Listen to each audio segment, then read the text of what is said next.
जी हाँ, खाकी पर सवाल, हिरासत में मौत पर बवाल, क्योंकि एक बार फिर से पुलिस सवालों के घेरे में। कवर्धा से खबर है जहां पे जेल में आरोपी की मौत के बाद यहां पे बवाल शुरू हो गया। हालांकि इस मामले में बड़ा एक्शन भी लिया गया है। सीएम के निर्देश के बाद से यहां पे एडिशनल एसपी को सस्पेंड कर दिया गया है।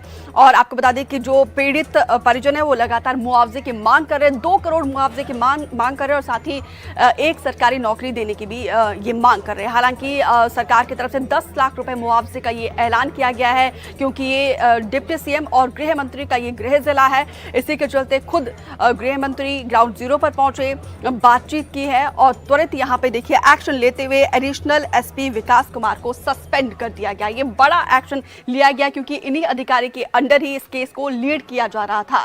पीड़ित परिवार यहां पे देखिए किस तरीके से आक्रोशित है और यहां पर देखिए निष्पक्ष जांच कर दोषियों पर कार्रवाई की जाएगी। और जेल में युवक की मौत के बाद देखिए किस तरीके से यहाँ पे बवाल बढ़ता जा रहा है। एडिशनल एसपी विकास कुमार को सस्पेंड कर दिया गया है। पीड़ित परिवार को 10 लाख रुपए मुआवजे का ऐलान किया है, लेकिन यहाँ पे देखिए पीड़ित परिवार 1 करोड़ रुपए मुआवजे की मांग कर रहा है और साथ ही साथ परिवार के एक सदस्य को सरकारी नौकरी देने की भी मांग कर रहा है। लगातार इस तरीके से तस्वीरें देखिए यहाँ पे कहीं ना कहीं सवाल खाकी पर उठ रहे हैं।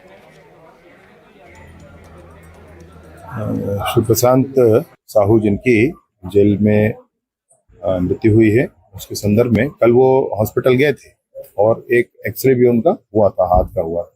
उस समय कुछ ये नहीं था।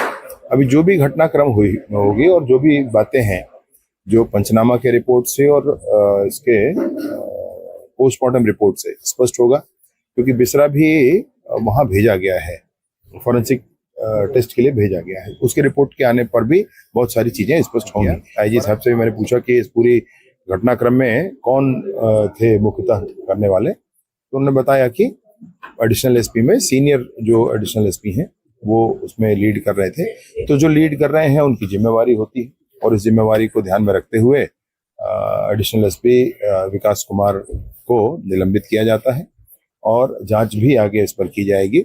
साथ ही साथ परिवार को 10 लाख का मुआवजा माननीय मुख्यमंत्री जी ने घोषित किया है। सतीश पात्रे ज्यादा जानकारी के साथ जुड़े हैं। सतीश, कवर्धा मामले में देखिए तूल किस तरीके से ये पकड़ता जा रहा है ये मामला। हालांकि सरकार की तरफ से खुद गृह मंत्री ने कहा कि जो दोषी होगा उसके खिलाफ सख्त कार्रवाई होगी, मुआवजे का भी ऐलान किया गया है, लेकिन इसके बावजूद पीड़ित परिजन यहाँ पे देखिए किस तरीके से आक्रोशित है। क्या कहना है अब उनका?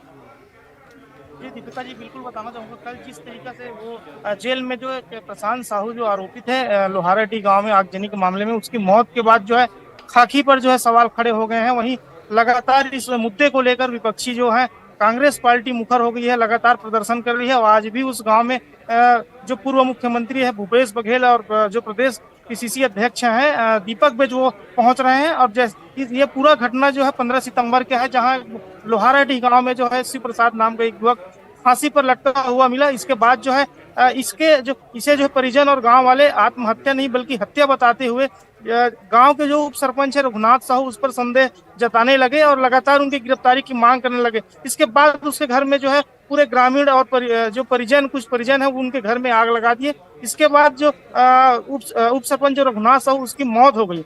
उसके बाद भीड़ काफी संख्या में इकट्ठे हो गए। उसके बाद जैसे ही घटना की जो है पता चला पुलिस पूरी अपने फोर्स के साथ उस गांव में पहुंच गई और पुलिस के साथ भी झड़प हुई। और पुलिस जो है आरोपियों को आगजनी के आरोपियों को पकड़ने के लिए लगभग 160 लोगों के खिलाफ जो है नामजद अपराध पंजीबद्ध किए। वहीं 69 लोगों को जो है जेल में बंद रखा है। और इन्हीं आरोपी में से एक आरोपी थे प्रशांत साहू, जिसकी कल जिला जेल में जो है मौत हो गई है। इसके बाद जो है एक बड़ा प्रदर्शन देखने को मिला। वहीं परिवार के जन और जो इनके ग्रामीण है लगातार पुलिस पर बर्बरता और मारपीट का आरोप लगा रहे थे। इस पूरे मामले को जो है जैसे ही कल सरकार जो है संज्ञान में लिया और देर रात जो है यहाँ गृह मंत्री और जो क्षेत्रीय विधायक है चलिए बहुत बहुत शुक्रिया विस्तार से जानकारी देने के लिए। तो देखिए यहाँ पे खाकी सवालों के घेरे में है। ये तस्वीर न सिर्फ छत्तीसगढ़ से बल्कि भोपाल से भी कुछ ऐसी तस्वीर सामने आई है। राजधानी भोपाल में एक शख्स को पूछताछ के लिए बुलाया गया था।